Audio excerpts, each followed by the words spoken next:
Good evening, everyone. This is the Georgia State Medical Association Town Hall webinar. Title of the webinar is COVID-19 Disparities Town Hall. And we will be discussing protecting our communities. COVID-19 disparities create risks for everyone. The logistics of today's meeting will be a roundtable of questions as well as interactive Q&A with the participants, and the audience is encouraged to put their questions into the chat box, which will be monitored during the course of the webinar. We hope to have some time towards the end of the panel discussions for live Q&A from the audience. We ask that you mute or lower your cell phone volume as we are recording the session for use for educational purposes later on. Also, we will be having some polling questions during the course of the webinar, which we'd like you to respond briskly, just to help generate some additional discussion. My name is Winston Price, and I will be your moderator for the session, and I'm a past president of the National Medical Association. At this time, I'm pleased and thrilled to welcome Dr. Erica Russell Petty, who is the president of the Georgia State Medical Association. Hey everyone, thank you, Dr. Price. Yes, I am Dr. Erica Russell Petty. As many of you know, I'm a pediatrician in Savannah, Georgia. I am the current president of the Georgia State Medical Association. The Georgia State Medical Association is an association of physicians in Georgia. We are the Georgia affiliate of the National Medical Association. Our associations were developed to help to decrease the disparities in access and implementation of medicine and healthcare for all minorities in the state of Georgia, as well as the nation. This webinar tonight is hopefully going to help you to make a more informed decision as you continue to, and as we all continue to deal with those things concerning COVID.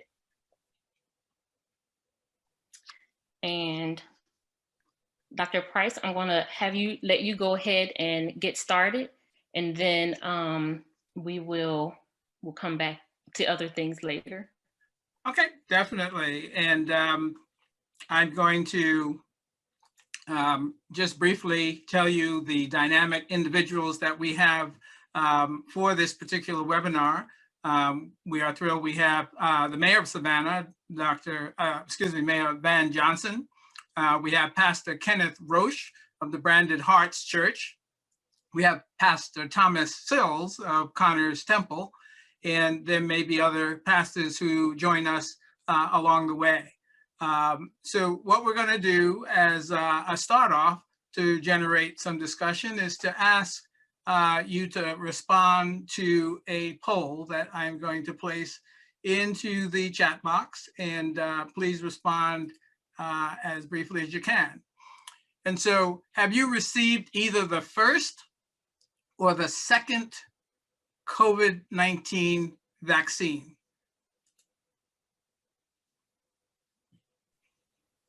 Have you received either the first or the second COVID-19 vaccine?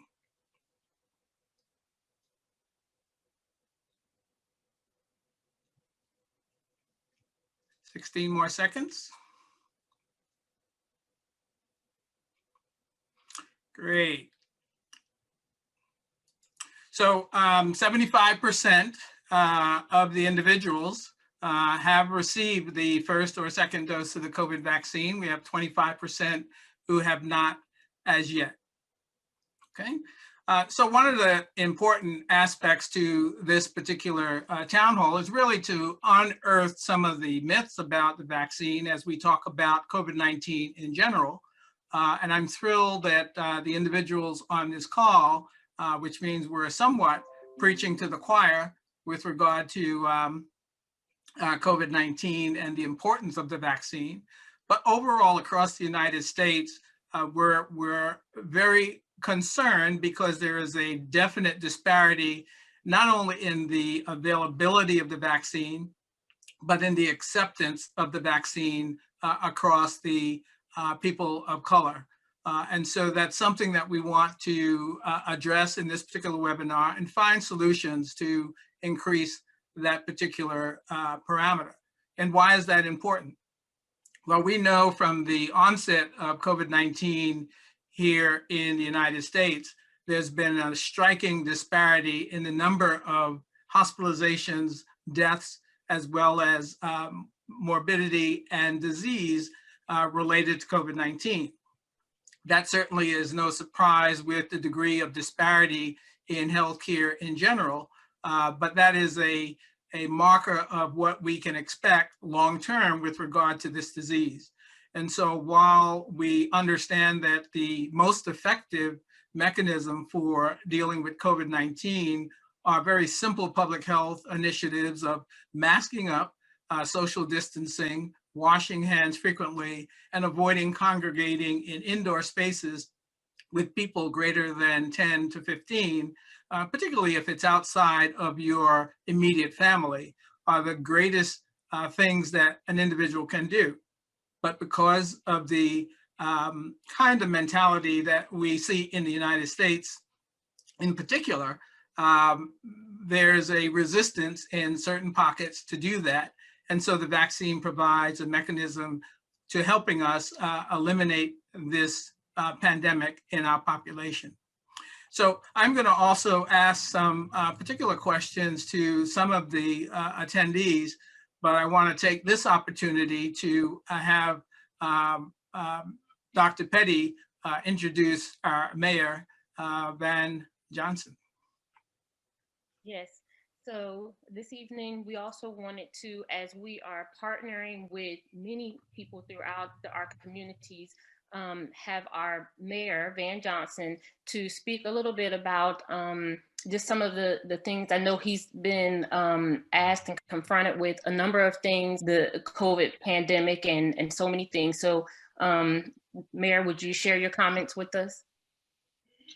Well, thank you. Thank you, and I appreciate the opportunity to be here, to have the opportunity to share with you all. Hopefully you see me. Do you see me in here? Great. All right.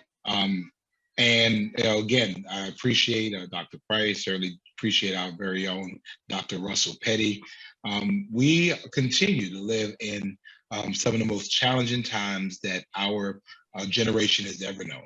I would submit to you probably the most challenging times. And as we are going through the things that we are going through, as we emerge from this, we recognize that every vulnerability in our social welfare system, every vulnerability in our medical system has been exposed, has been revealed during this pandemic.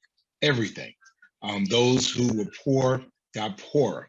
Those that had less access had even less access to that. And certainly those in healthcare have had even more challenges in healthcare. We were excited and happy to know that Chatham County was first in the state as it came to vaccinations earlier this week, according to the Georgia Department of Health. But we also recognize that although we really vaccinated a lot of people, we were not feel that schools very cannot equitable open as it relates to now. who was vaccinated. And so for us, I think it's important for us, A, to call disparities for what they are, We need to be able to identify them, because if we don't, you're not able to address them. When I was in school, the first part of the scientific process was you identify the problem. And so for us, as we're talking about getting to that new normal, I think we have to park for a moment and just look at where we are today. Because these are major times to address inequities in our healthcare system, particularly as it relates to Black and brown people, as it relates to people who are poor, those who have less access to healthcare. We've talked a lot about the fact that you can get on your computer and you can call and you can easily reach a healthcare professional to schedule your vaccine. But the reality is, if you don't have a computer, or if you don't have internet, or if you're not very good at being able to do any of those things, how do you ever expect to get to the point where you have access like everybody else does? And that even goes to our children as we're looking forward to returning our young people back to schools. We have to do it in a way that is safe for our young people and safe for the teachers and the custodians, the bus drivers, and the professionals that care about them. So I am glad to be a part of this. I'm glad to have some very smart people to be a part of this and share their perspective based on research. For those in Savannah, you know, we keep the faith, but we follow the science. And so today I understand we're going to hear some science. And so we want you to be armed with the best information you can get. And then once you get the best information, you make the best judgment for that. And as it relates to us, we have to aim and plan and prepare with disparities in mind, through an equity lens of making sure that services and access to services are equitable and fair. So again, Dr. Price, Dr. Russell Petty, to all this on our panels, thank you all so much. And we certainly appreciate the Georgia Medical Association hosting this tonight. Thank you, Mayor. And so you heard in the initial poll that we did, about 75% of the attendees at that time had received their first or second dose of the COVID vaccine. And with the rescue plan that has been in place with the Biden-Harris administration, we've ramped up the number of vaccines available to the US population over the last 4 weeks. And in fact, we are now vaccinating over 1.7 million individuals per day. But as we mentioned before, there's certainly a disparity in that particular number.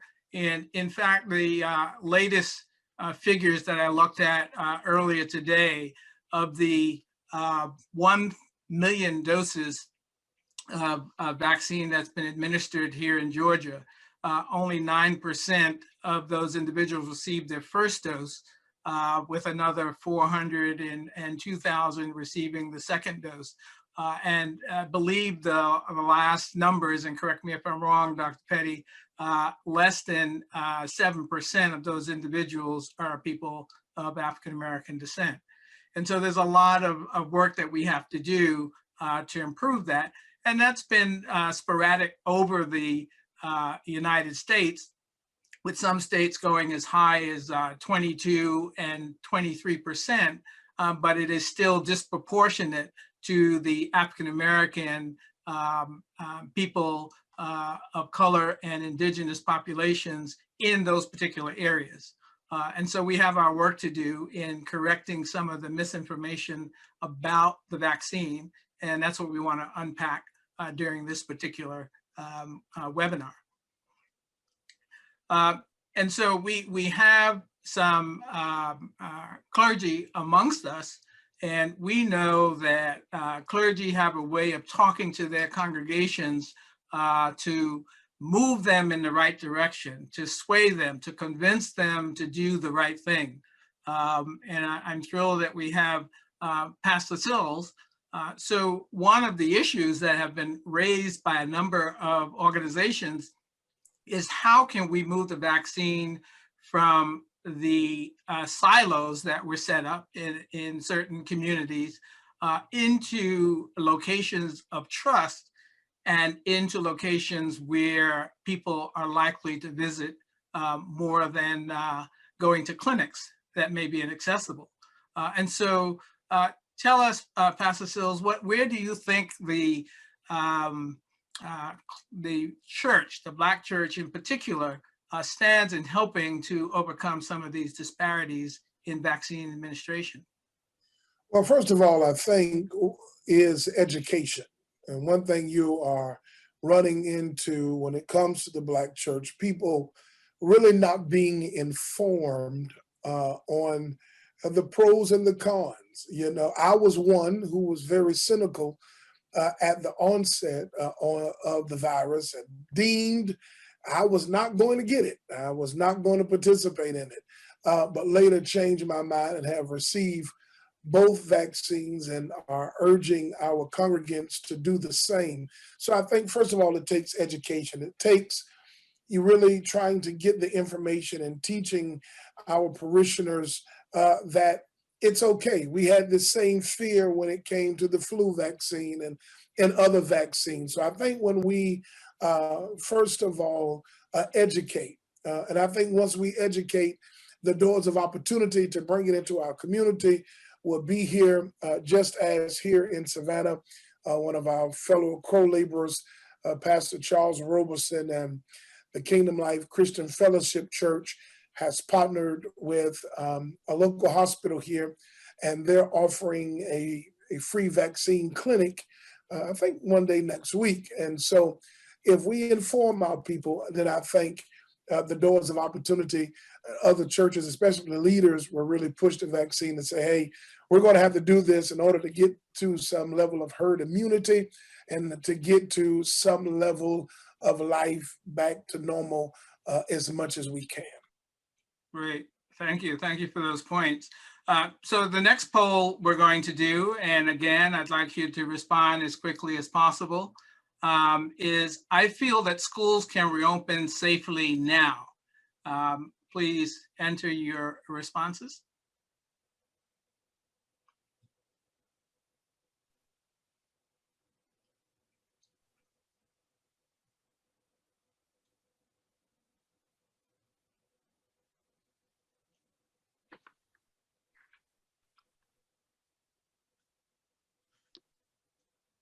We just have a few more people to respond.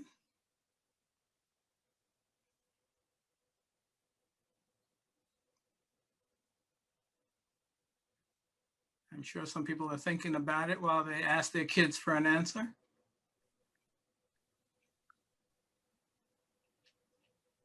Okay, we'll close the polling.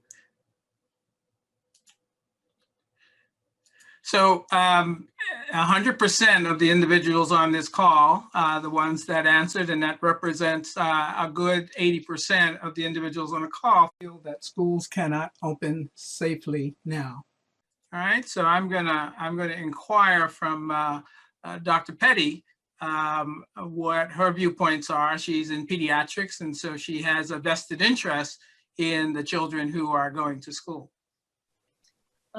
Yes, so we know here in Chatham County that our school system did put into place some parameters with working with our coastal health district here to help to guide when we would be able to reopen schools. They set up parameters that would incorporate the spread throughout the community, the incidence of the people having COVID at that time, as well as the spread throughout the country. And we know that currently all of our zones are still in the red zone. And I think that part of the concern that I have and was recently raised and probably for many is the fact that when COVID was, when we learned about COVID being in our country, much of the talk had been and continues to be that children are not affected by COVID, that they're okay, they just get a mild illness and they continue to do whatever they need to do. And much of the information that was being relayed said that children, especially the younger children, that they did even better, that the older children, if they were the teens, they tended to respond more like the adults. And so they were the ones that we would expect that might get COVID. they may get, especially if they had underlying diseases, comorbid diseases, that they would be the ones who might wind up in the hospital and might die from it, but that the younger people would be okay. I know that for me, I had a child back in September who was only 9 months old, who developed COVID. She got it from her family. And the child wound up developing the rash that you can get, that children can get with COVID, as well as high fevers, inflammation, and subsequently had to go in the hospital. She did have and will continue to have monitored by the cardiologist.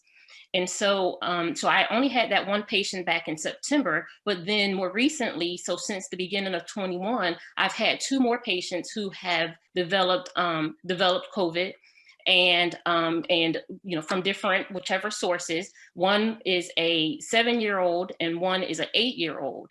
And I actually have the parent of my 7-year-old. And so let me backtrack to say, so the concern is that the syndrome that children can develop, it's called MISC. So it's called multi-system inflammatory syndrome in children.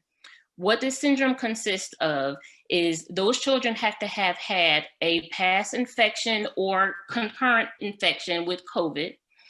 The infection could have been anywhere from present to 2 to 6 weeks ago, but they do have to show some proof of having had COVID with either a positive test or positive antibodies. Those children may seem to do well initially, but then may develop fever. They can develop body aches. That it then goes on to cause a inflammation throughout their system, which can their blood, it can involve their heart. We don't see as many problems usually with the lungs, but they can develop pneumonia and their digestive system. So one of my children who developed COVID, he actually, so this is my 8-year-old, he actually developed COVID, and he wound up in the hospital. He wound up on a ventilator. He actually came in with fever. He had pneumonia, and then he wound up developing actually blood clots and had a stroke from COVID. And so this is just one of the incidents of what can happen. We have found that in our country, since they started tracking this MISC, or multi-system inflammatory syndrome in children, that we have had, what they have documented is about 2,000, a little over 2,000 cases in our country. Now, I did talk to our epidemiologist here in Georgia, and in Georgia, they reported about 150 cases. However, when I was talking to her to find out if my cases had been reported, but since I'm not in the hospital, it's actually reported usually by the hospital, they may have been reported, but they were not recorded yet. So my cases, even from as early as September, were not even in the counts that they currently had. And so for me, this made me more concerned, because I now had 2 new cases within the last 2 months of children developing this multi-system inflammatory disease. And so I do have one of my parents who has agreed to tell her story of her child who has also developed COVID and then had complications because of it. So her name is Teresa Blue, and the parent is, and she's going to talk a little bit about her story. Okay, we'd love to hear that. Teresa? Hello. Hello. My name is Teresa. My daughter, she's actually 6. She developed COVID. She got COVID. She actually got it, I believe, from me. I got diagnosed in December, on December 5th. She developed symptoms. It started with a fever. and she actually got tested and came positive on the 7th. She only had the fever for about 24 hours, never had really any other symptoms, and then she seemed perfectly fine. And then on December 28th, she started having problems with her stomach. I, being a healthcare worker, I had started asking questions and kind of researching myself to see if there had been any reports or any cases where any children had long-term gastrointestinal problems from the virus, and I couldn't find anything. I actually did at one point ask Dr. Petty as well, because she is a patient of Dr. Petty's, about if she had heard of any reports or anything of any long-term gastrointestinal problems. And she said the same thing. She hadn't read anything. She hadn't received any reports. And we did eventually bring her in. And the only thing that we could find was that she seemed a little constipated. Started treatment for that. It seemed okay for a little while. And then about 2 weeks after that, she started developing a fever. The first day the fever was 102. I took her to the ER. She was given fluids, Motrin, and we went home that day. But for the next 3 or 4 days, we could never get the fever under control. And on the 14th of January, it actually spiked to 104. She also had developed a rash as well, but the rash was not,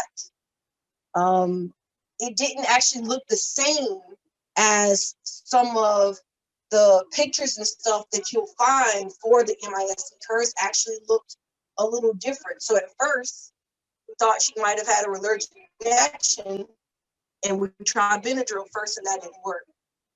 So I took her back to the emergency room, and on the 14th, she was admitted. She was still complaining of problems with her stomach. They had already done 2 x-rays and couldn't find anything, and it wasn't until she began to vomit that they performed a CT scan and found out that her small intestine was actually twisted, and she ended up having surgery that Saturday after getting admitted. At the time, they were still trying to figure out whether or not the intestinal problem was related to the MISC.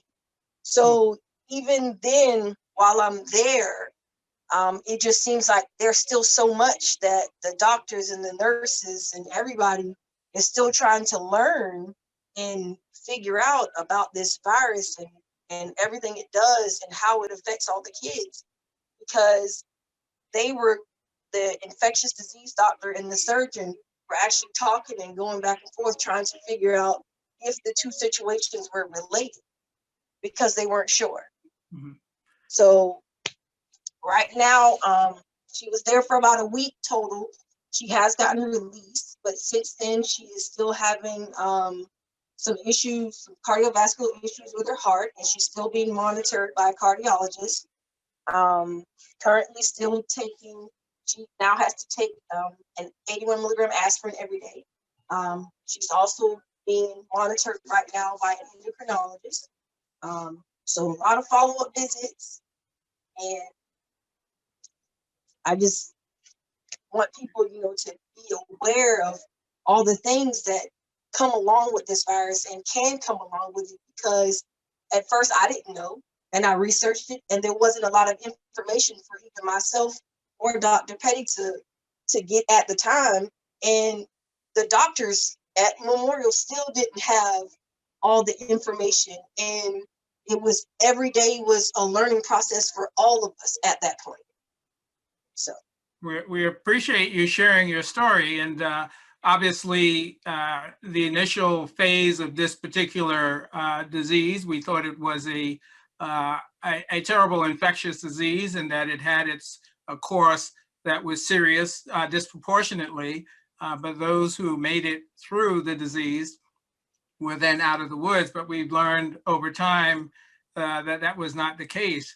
I'm going to let Dr. Petty call one of her lifelines, Dr. Gorman, if you'd like to chime in, because what we're seeing, and only a few communities throughout the United States, particularly for our communities of color, are aware of the long-term complications of COVID-19, and the research is still ongoing. So what is it besides for the children that we need to be doing within our community so that we don't worsen the disparities and worsen the disease? One of the things that I heard recently was that 2020 caused African Americans to lose as much as 3 years in life expectancy compared to our counterparts.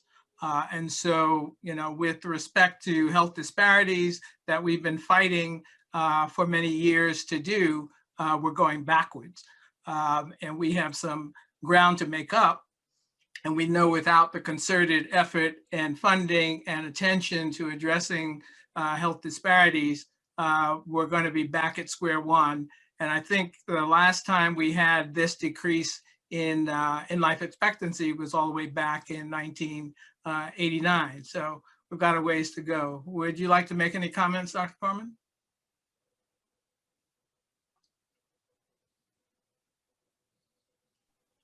I'm sorry, did you say Dr. Gorman? Yes.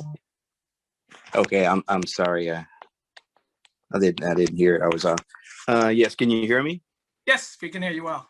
Yes, I first of all, I would like to thank you all for inviting me to this informative session, and I think this is something that we definitely need to be aware of with respect to COVID.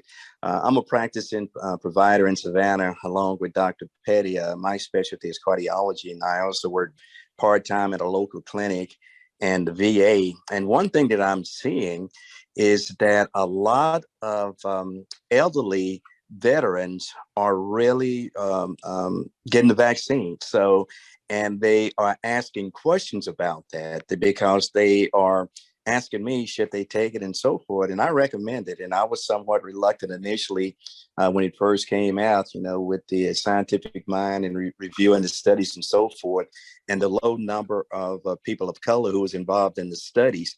However, given the significance of this moving target that we're dealing with here, I think that we have to protect ourselves in so many ways. One is the vaccine, and as you mentioned, Dr. Price, one of the other things that patients keep asking me is, well, once we take the vaccine, do we have to stay masked? Of course, you stay masked, keep your distance, social distance, and wash your hands. So we have to really, really emphasize that.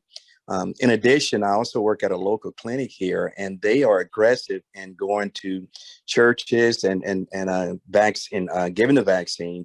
But I think there's a lot of reluctance on our part, people of color, given our history of just not being educated. So again, I thank you all for educating us, and I think we have to go out and educate our patients, not only our patients.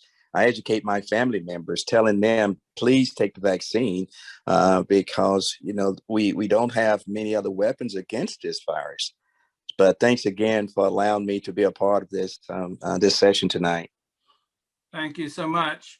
Our third poll, and I ask you to respond quickly again, having faith-based vaccine sites would increase vaccine acceptance and reduce COVID-19 vaccine disparity. Please respond.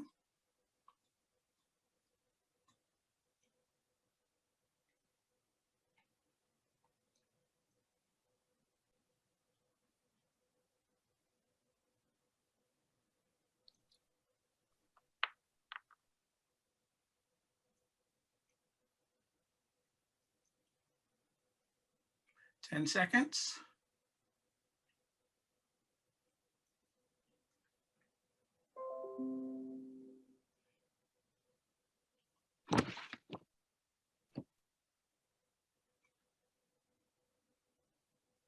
All right.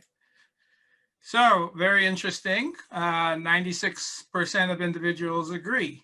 And so knowing that particular fact, Pastor Roche, what do you think we should be doing to increase that availability within our communities of color?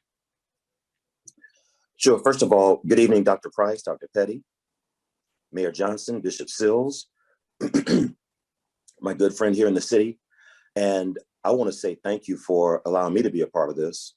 And I want to thank you all for having this conversation tonight, because conversations like this conversation have not taken place enough in general, especially among African Americans. And so when we don't have the conversations, especially informed conversations from medical personnel such as you all, we're left with our own imagination.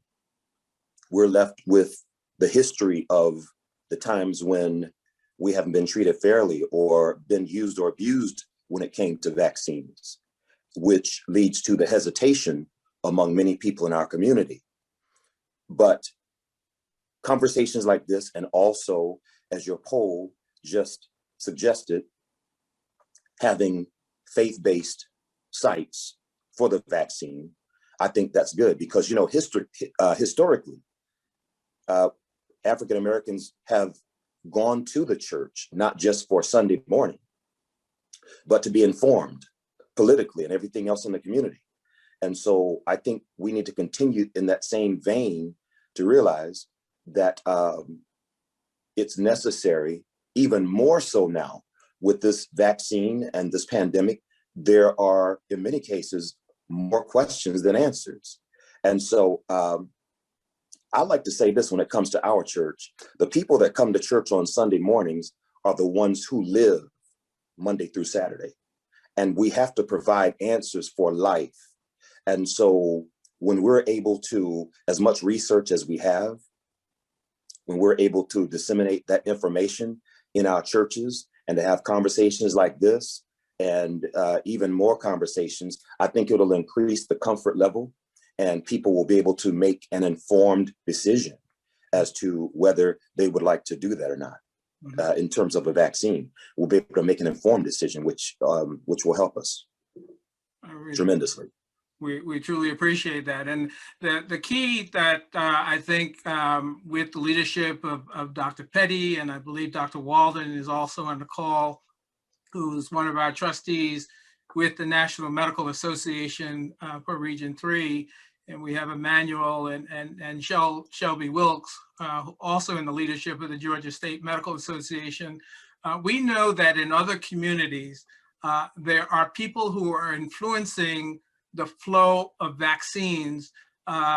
Recently, some of you may have heard of just the abuse that went on in Manatee, Florida, where the governor partnered with a individual in Manatee, and the mandate that the individual gave the governor was that we will provide you with vaccine, but it has to be distributed only in this site and only to this community.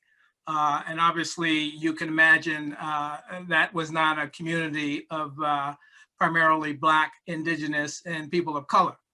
And so we know that with the pressure and the powers that be that we have on this call, and we have within the leadership of the National Medical Association and through the churches, we need to be pressuring our leadership, Savannah in particular, who has stepped up and proved they can put people in power with their force.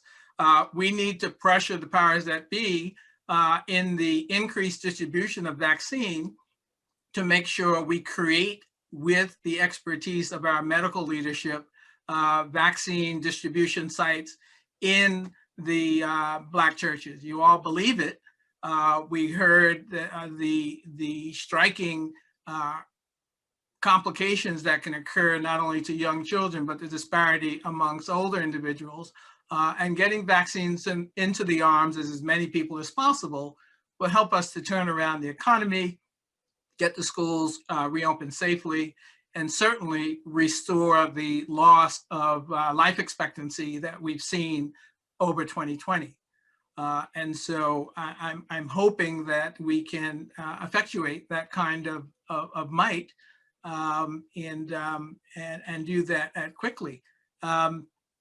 Dr. Walden, did you want to make any comments with regard to how you see using your political savvy and the cloud of the NMA in terms of pushing the buttons so that we can bring the Black clergy into the mix throughout Georgia?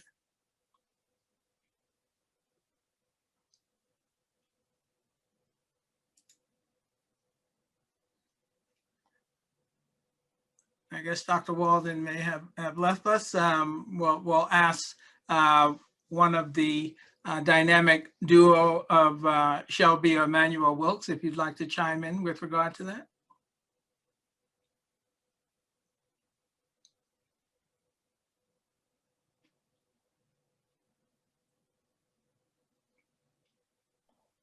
Oh, this is Emmanuel speaking. I don't know if Shelby is on the line. Can you hear me? Yes, we can. Yes.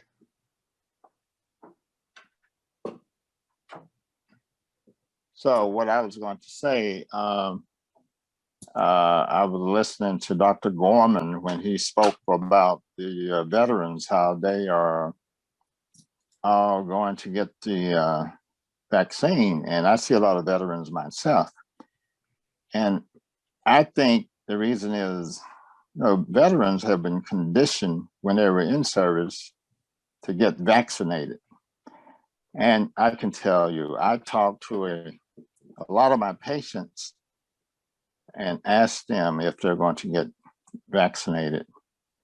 And I find that a lot of the African-American women are on the fence, and everyone in my office, I have some my staff is African-American, and the young ladies are very, very reluctant to get the vaccine.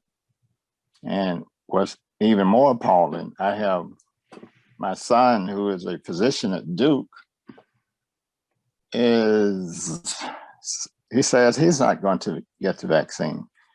So I heard that Dr. Gorman said initially he was reluctant to get it. So I don't know what to do. I would like to ask Pastor Roach, what is he telling his congregation? Because we need all the help, all the voices that we can enlist to get our people to take the vaccine. I have even gone so far as to use the analogy to tell my patients, you believe in God, but you have never seen God. So you just got to have faith that this is a worldwide, this is a pandemic. It's not just in America. I've been trying to come up with every little strategy to convince my patients to take the vaccine, and I've taken the vaccine. Right. Yeah, in an earlier poll that we did, 76% of the people on the call at the time have taken at least 1 or 2 doses of the vaccine. I think,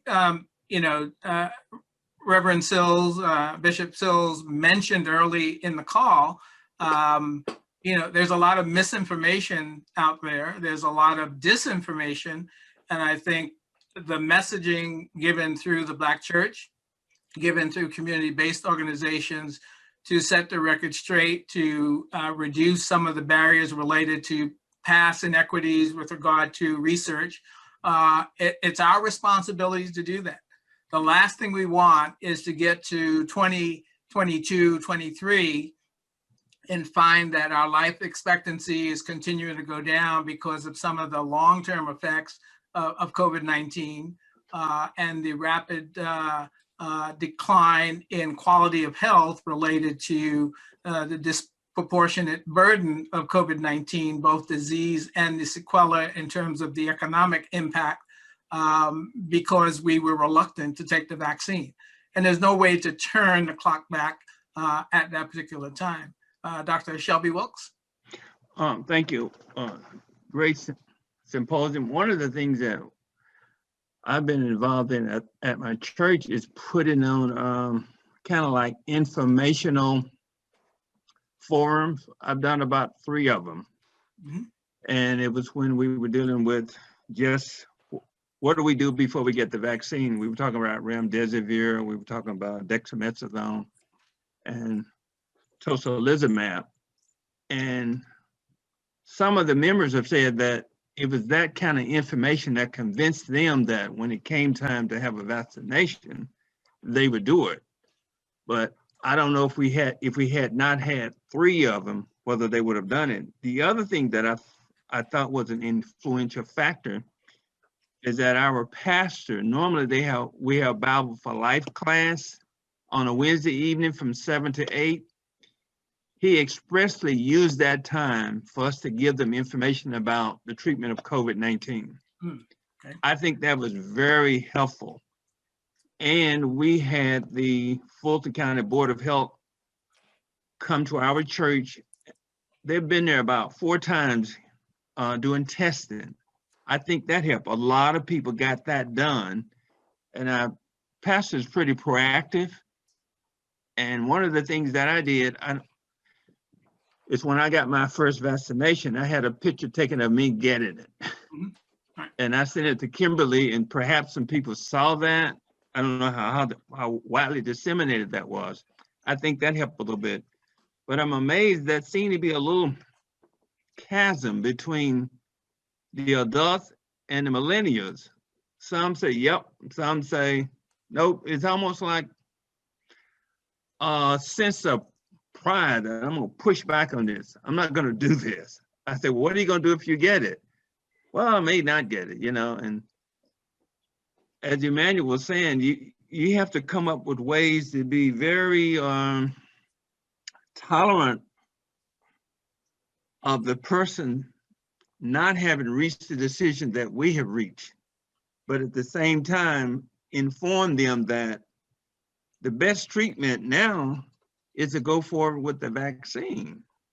Some will remember that the older patient may think about the Tuskegee study, and you have to disabuse them. This is not quite like that. And we've told them that a lot of the African Americans were involved in this study. The other thing that helped to push some of our patients toward doing a little bit more in terms of getting treated, they didn't know how effective the current influenza vaccine was. That's only about 70 to 80%. Mm-hmm. So when I told them about that comparison, they say, oh, every now and then I'd have somebody who would say, well, what about that 5%, like 95%? I say, which would you rather have? The flu with 70, 80% or the vaccine with 95%? And once I presented it that way, they say, okay, I see what you're saying. Right. So I think we have to be as compassionate as we can, give them the information. You have to tailor how you talk to the patient based upon their sense of your caring.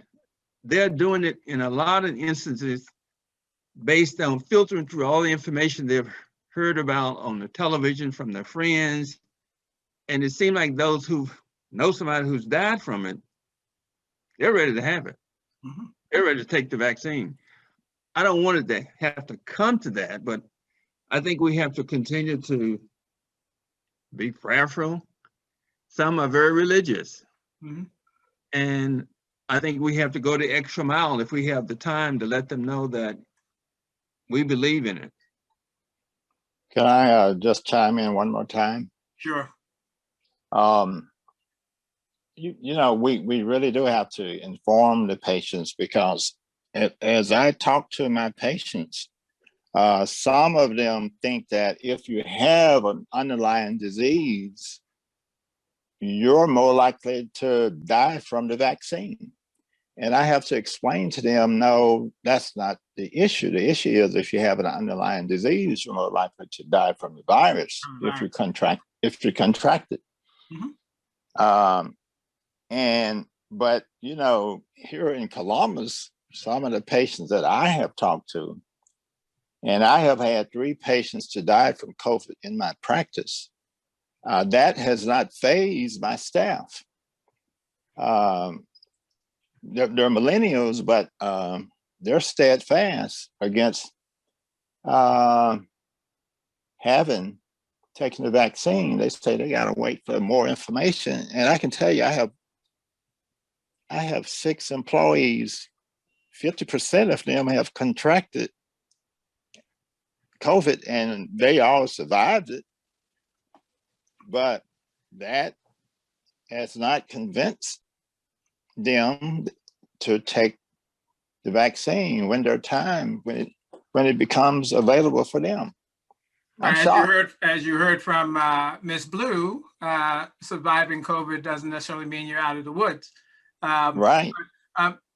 Bishop Sills, can you tell me, are there tracks of health information related to COVID-19 and the COVID vaccine in the church that the congregation can take on their way out?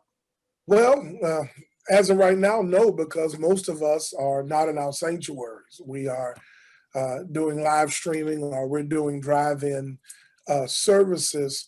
But one of the things I think the Drs. Wilkes, both of them, it kind of echoed the sentiments of what's going on now. This forum, this webinar that's happening now, is the things that need to be on social media for people to hear. You have millennials who are afraid to take the vaccine because they feel like the vaccine was brought about too quickly. Because we're hearing the news. It takes a year and a half, and less than a year now that we have the vaccine, or they're concerned about the lasting effects of the vaccine, even more greater than the lasting effects of COVID-19.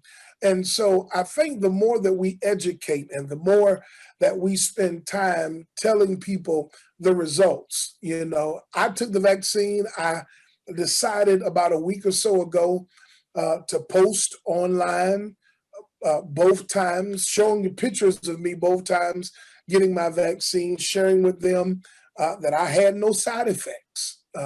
Because they're hearing horror stories. Well, you're going to have flu-like symptoms, or you're going to have a very sore arm.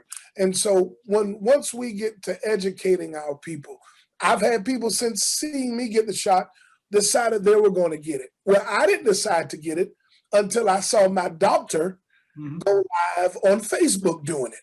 And that was what convinced me, because my doctor is probably about 10 years older than me, and he's an African-American doctor here in Savannah as well. So that convinced me. So I think if we can, and Dr. Shelby Wilkes just really kind of helped me tonight, and really I thought this was almost like the same thing, where we present a live just for our congregants to say, hey, here's some medical officials talking about the realness of how it affects the African-American community. And I think if we do that, I think we will see more who just may get vaccine.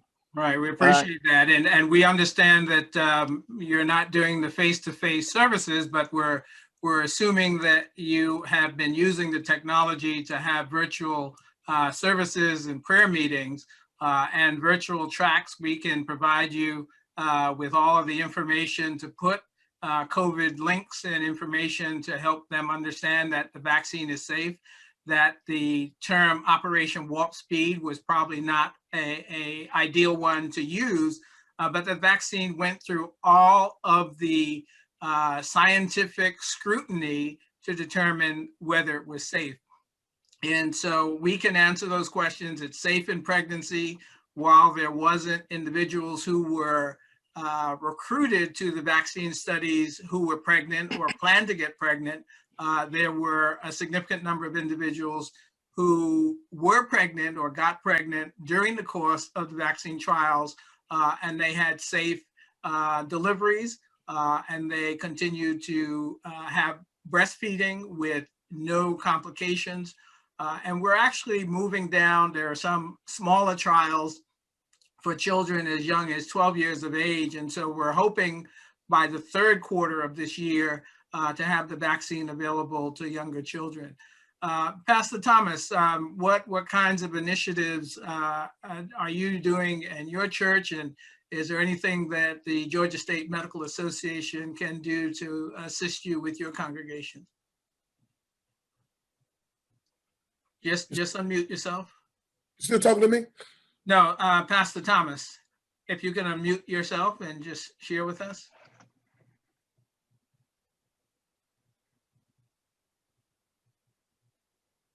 We're not hearing you.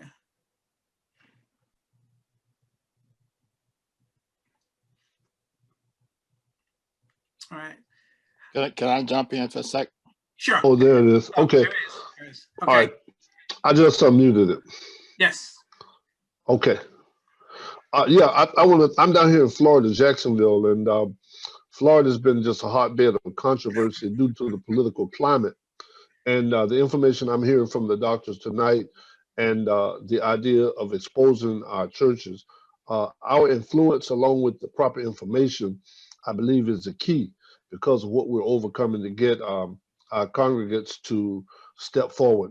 I personally took the shot, and I'm going to share more information about it. But the information I'm gathering tonight on the webinar is going to be vital, because I'm going to gather some doctors to come and speak on like a Wednesday night, and to begin to answer the questions of our congregates, because we sort of semi-meet, we still meet, but here again, just the valuable information from the webinars is going to prepare me to launch into several areas to inform our congregation and our community.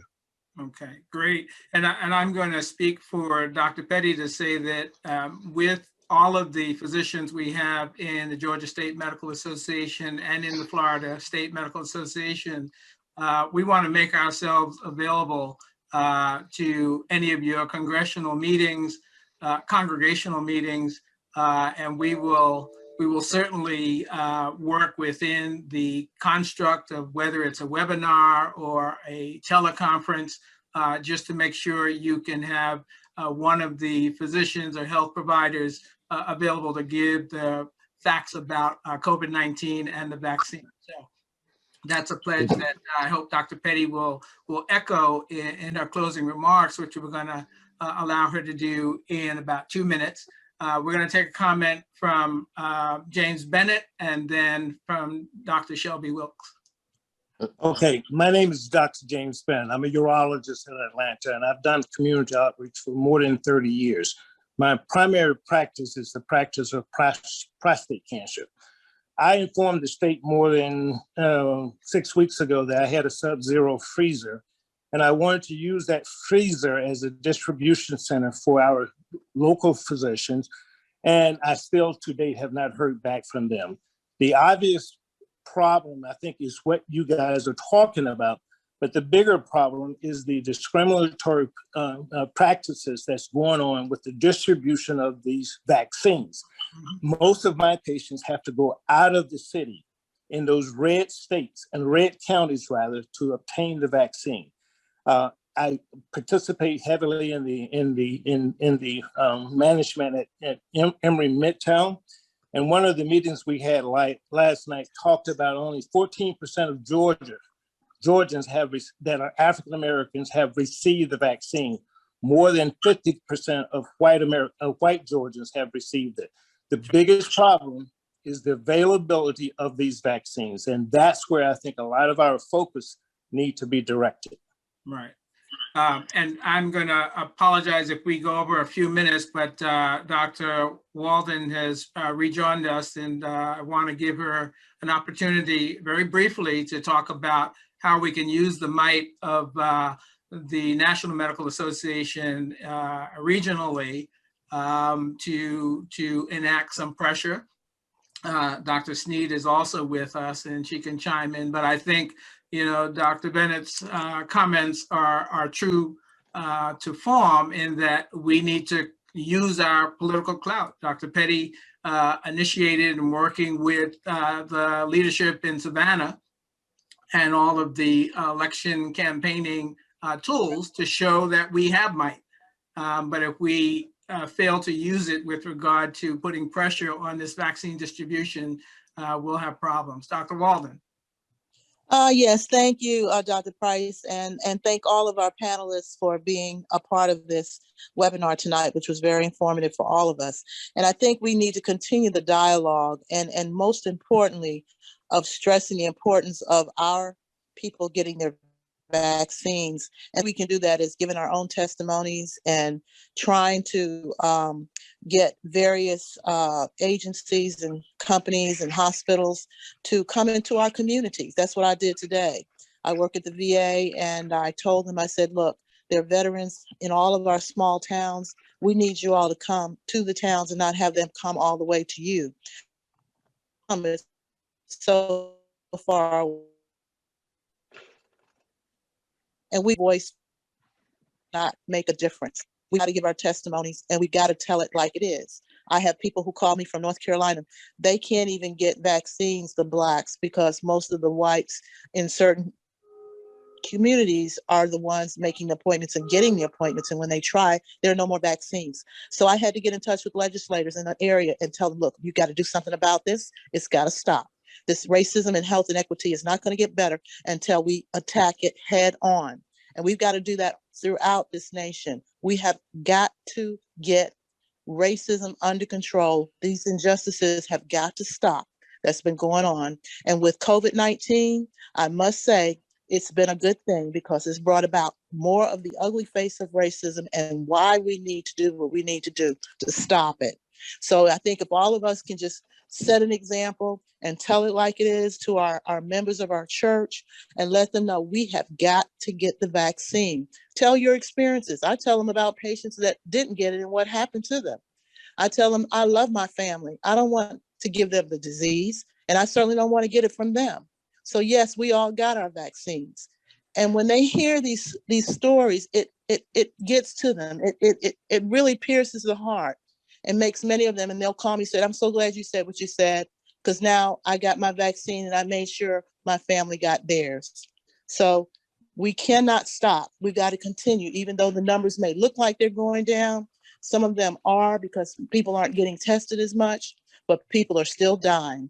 Just look at the numbers, and always gives us the latest statistics, how many deaths, how many cases, because that will also affect them whether or not they get the vaccine when they hear the deaths are still going up. And here we are, almost 500,000 before the end of February. Great. Thank you. Thank you, Dr. Walden. Dr. Wilkes, brief comment? Quickly, at our church in Atlanta, Zion Hill Baptist Church, we have a funeral with only 20 persons, and we must know those people in advance. It's all coordinated with the funeral directors. You know, funeral directors like to be in charge, but when you're coming in this kind of medical pandemic, we have to reassert ourselves. So we are aligned with our pastor, and we have a real strict administrator who makes sure that they know they have to follow the guidelines. The last thing I want to say is that I appear in a white coat. For some reason, that tends to calm the congregation down, even though it's very limited. We used to have it outside the funerals when it was warm, but now we do it inside the church, only 20 persons. We have to know in advance. You have to make your reservations, so to speak. So try to be as strict as you can, practice what you preach, and we have to confront the racism and the injustices, as Dr. Walden mentioned. Can I just speak quickly? I agree with all of that, but I can tell you, in my circle, it is just the reluctance to get the virus. At the hospital where I operate, every African American in the operating room that I have talked to have said they will not get the vaccine. One nurse, RN, even told me that if she gets it, it was just meant for her to die. And I have had 3 patients to die in my practice. And it has not changed the hearts and minds of my staff. So it isn't just the racism, it is our reluctance to get the vaccine as well. And that's why the numbers are down. They even interviewed a nurse in New York City, and she said she wasn't going to get the vaccine, even though she is in the hot spot. She said the virus just came out too soon. The other thing I wanted to mention, some people feel that Hank Aaron died from the vaccine. We need to speak about that myth. Right. And also they feel that the vaccine is going to change their DNA. Those are some of the questions that we need to respond to when we do these webinars. Absolutely. Well, Yeah. you know, they realize that the disproportionate deaths among African Americans decreases our voting strength. And so behind the scenes, they're going to do everything to undermine us with the disinformation and misinformation, because when it comes to the next major election, if less of us are there, it's going to affect the outcome. With that, I want to thank Mayor Van Johnson for his participation, Pastor Roush, Bishop Sills, and also Pastor, there was another pastor on the call. Pastor Thomas? Thomas, yes, for your participation, and also, obviously, our president, Dr. Petty, who I will ask to chime in and close us out on this webinar. But thank you so much for all Dr. of Price, information. Yes. I had my hand raised too for a moment, if you don't mind. I don't mind. Okay. This is Adrienne Atkinson Sneed. My patient population really changed recently.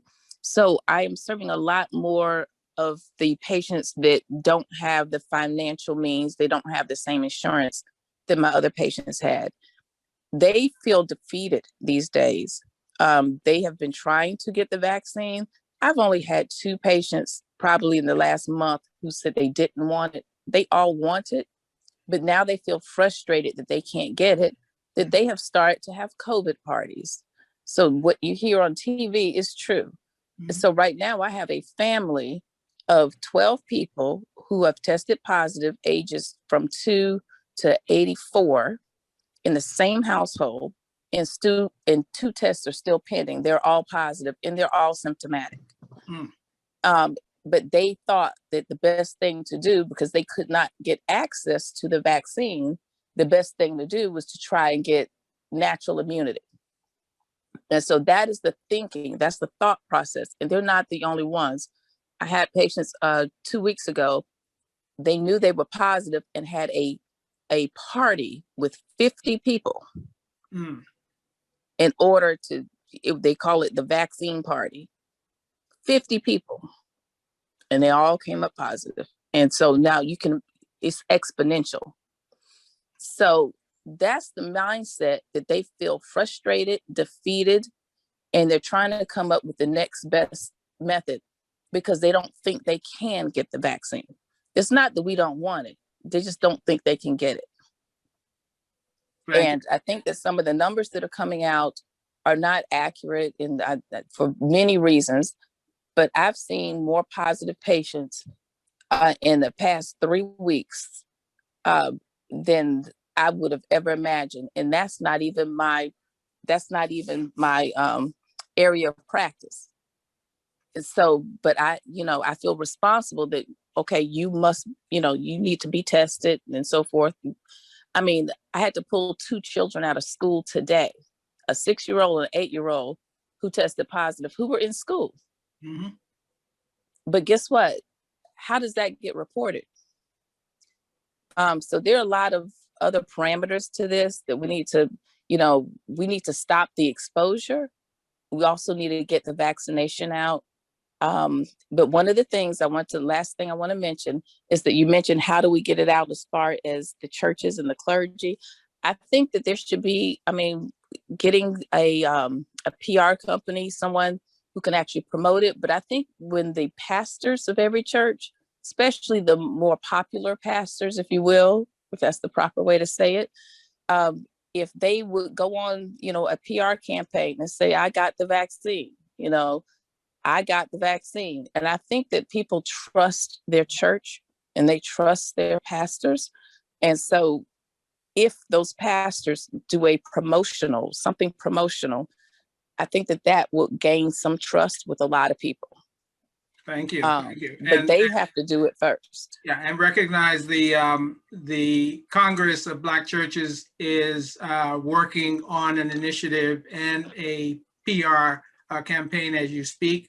As you may be aware, the COVID Vaccine Prevention Network tried to initiate a major campaign with the National Basketball Association players getting the vaccine on a series of PSAs. It looked like it was going very well. And most recently, there's been some pushback, as Dr. Manuel Wiltz mentioned, by some of the players saying they're not too keen on it as yet. But I do agree with you that we need to increase the availability of the vaccine in our communities. I'd rather have the vaccine there and available and having. And my last thing is that we were talking about the people having trust. I'm sorry. We were talking about people having trust.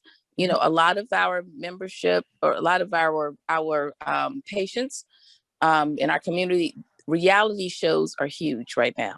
They are our own PR campaign, if you will. And so even in that realm, sometimes you have to meet people where they are. Absolutely. And so some of the reality shows, you know, getting those reality stars, getting the, you know, the music artist, you know, getting everyone involved to do these PR campaigns. But I think if we introduce the actual vaccination into the reality show realm, that's huge. You know, you get all those reality stars to do it across the board, across the country. It's so small. I mean, you only have to deal with maybe like 1 or 2 networks, but where it actually spreads is huge. Where our message goes is huge. And that's another realm in addition to the clergy. Absolutely, and we're moving in that direction. There's a major symposium that will be going on Monday, Tuesday, and Wednesday of next week, put on by CDC, and you will have all of the different community-based organizations, all of the experts within the COVID space presenting, and there will be breakout sessions to further explore all of these avenues and recommendations. And so again, thank you so much to all the participants and the audience in their comments, and we will continue to build on this. I'd like to invite Dr. Erica Russell Petty, the Erica Russell Petty, to close us out in this webinar. Thank you so much. I too appreciate everyone. I appreciate all of the pastors who have been on and spoke, and I appreciate this engagement of the physicians and the pastors and all of us in our community, because as Dr. Price spoke earlier, when we all come together, then we can work together and we can make things happen. And so I think that what we can do from here moving forward is use all of the different things that everybody has talked about to find solutions and implement those solutions so that we can hopefully begin to decrease the disparities that we have seen in our community. I also appreciate Teresa Blue, my parent, that spoke about her child who has the MISC. We do know that even here in our community in Savannah, they've had at least 20 cases of children that have developed the MISC. We know that the predominant children, even in the country, about 69% of those that have had MISC or the COVID complications, the complications associated with COVID, about 69% of them are either Hispanic or African American. And so our children definitely are being affected, even, you know, as our parents are having to go to work or so and bring it home to our children. And definitely if our children, just as Dr. Sneed mentioned, if our children are having to go to school and get exposed, that these are long-term consequences that our children, more so than the others in our community, more that they'll have to experience and deal with lifelong. And so again, I thank you all for this webinar, for us all coming together. we will definitely continue to all work together so that we can increase access. I know we had Dr. Bennett on the call as well, and Dr. Bennett, definitely get in contact with us with GSMA so that we can help to see how your patients can get better access to the vaccine as well. And I agree that definitely how it's been distributed, just as our mayor said, there has been issues with that, but that's why our voices need to be heard. We need to use all of our influences so that we can, again, decrease the disparities, increase access, increase the health of our children and our adults throughout our communities. So again, I thank you all for being a part of this, and we did record it so that if others want to and we're not able to be on, they will be able to access everything that we've talked about. And again, thank you all for all of your comments. Thank you. Have a good night. Stay warm.